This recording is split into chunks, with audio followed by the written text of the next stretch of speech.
kubw'ijambo ryawe rimaze gutambukira hano. Byabereye hano kuva amasaha batangiriye, habayeho kukuramya no kuguhimbaza. Hakozwe ibikorwa byinshi kandi byakozwe byose kwari ukuvuga imirimo n'ibitangaza byawe. Jambo ryawe ryavuzwe n'uyu mwanya tugiye kongera turivuge. Emera wemere hano mwami Yesu, taba ari twebwe ahubwo humvikana ubwiza bwawe, kugira ngo icyo washatse muri rino joro aya masaha bugiye guca ukora igitangaza ku buzima bwa buri wese wabashije guterana hano. Asandi kuko bitwemereye mu izina rya Yesu, amen. Yesu ashimwe. Turashimira Imana yo mu ijuru yatuboneye uburyo n'umwanya tukaza guterana. Imana nishimwe.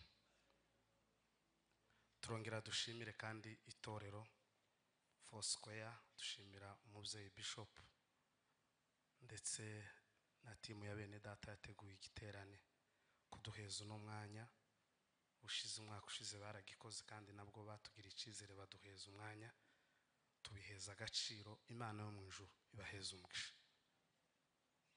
Aha ni ku itorero, ndibaza ndi hano muri Kigali, tagiye kwigisha ahandi, tagize indi gahunda ntagwaye. Hano hari amateraniro sinureka gutera.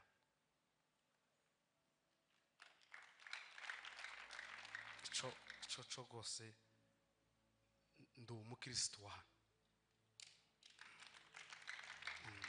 kabisa mu byukuri.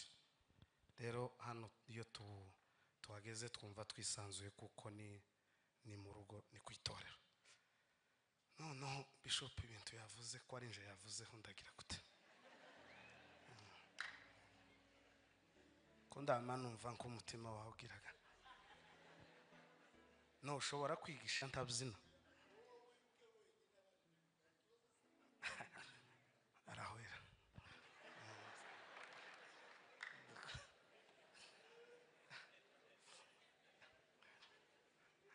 Bwana sifiwe. Aho amasaha yarageze twari kuzina nyine kugira ngo abantu bongere dukomere Reverend Agawa amashi. Ijambo ry'Imana amaze kutugezaho ni inshuti, tuba dukunda kuburaga nawe ngakunda kumuserereza. Iyi tema sorejeho nariko nyimubwira ubushize ese nuko ukutubwiye gute ngo icutishe wagombaga kwica ngo kizokwica, ariko nyine naje gusanga ari ubonye shitani ukamushekerera zo kwica, nutamwica we azo ntambabazi wafite. Ari yindi yavuze ngo se ngo wokora iki mu gihe wabuze ico ukora. Ndamubwira ati ntacu. None se nyine wokora iki? Ariko yaje kumbwira arambwira ngo wokora ico wari usanzwe ukora. Tisa kankomeza ico nari konkora. None reka turirimbeho bukeya kugira ngo tuganire ijambo ry'Imana mu mwanya mutoya Imana ariduhaye. Twagiriyemo ibihe byiza, sinagiriwe amahirwe yo kuba mu giterane, narindi mu kindi giterane nashitse ejo, ariko ejo muvuga butumwa naramwumvishije ibyo yavuze n'uyu munsi. Hari akajambo Bishop ejo yaravuze ngo umuntu uzobwiriza ubutumwa watavuga hejuru yo kwihanisha abantu ni nko gucana itoroshi ngo mumwije ukazawerekana ijana abantu kuzimu. Iyo jambo nararyumvishije cyane. Curanga rero atambuke bakabandi bagumaho kujya zakiza natambuke na KIRIKI natambuke gari mu byishimo byinshi ntawo muhagarika. Mutambuke gawa. None se uko muranebwe kubera ko bavuze ngo mugire kandi naho mwofatwa nta kibazo. Abandi babyiniraho bavuze ko nimfatwa nkiruka ntuwiruka utari muri gahunda, utari mu mwuka. Nirazima nyine umuntu akora ikimurimo wumva kimurimo.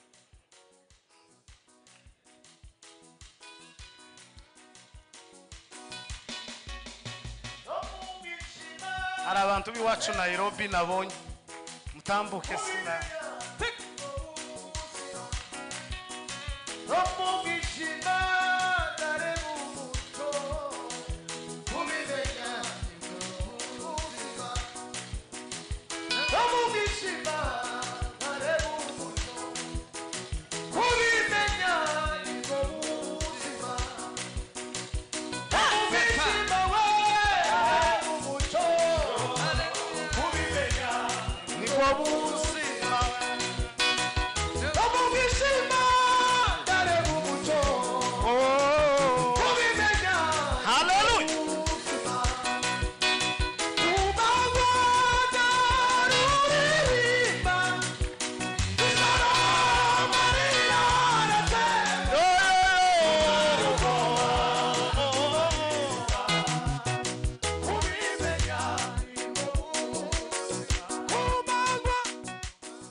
Mani bagasa mana mani bakiriye neza. Bwana sifiwe. Semeni haleluya. Tuzamurira Imana icubahiro. Haleluya, haleluya. Haleluya. Mungoro aracariza icaro. Na urahamagawe ngo ngwinowe. Mungoro aracariza icaro. Na urahamagawe ngo ngwinowe. Wiute wishire. Wiute wishire. Wiute wishire. Wiute wishire we. Wiute wishire begikuza. Wabukererewe. Warukererewe. Warukererewe. C'est la vague des bas. Wabukererewe bagakingawe. Haleluya. Mapo bicare naje niyegereza amateraniro. Ari umukunga wacuranze na gatatu turi imbarara. Niba wowe wibuka iminota umwe cyangwa ibiri. Nimara amagambo yabaye menshi tuganira icumuka yateguye.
Hey!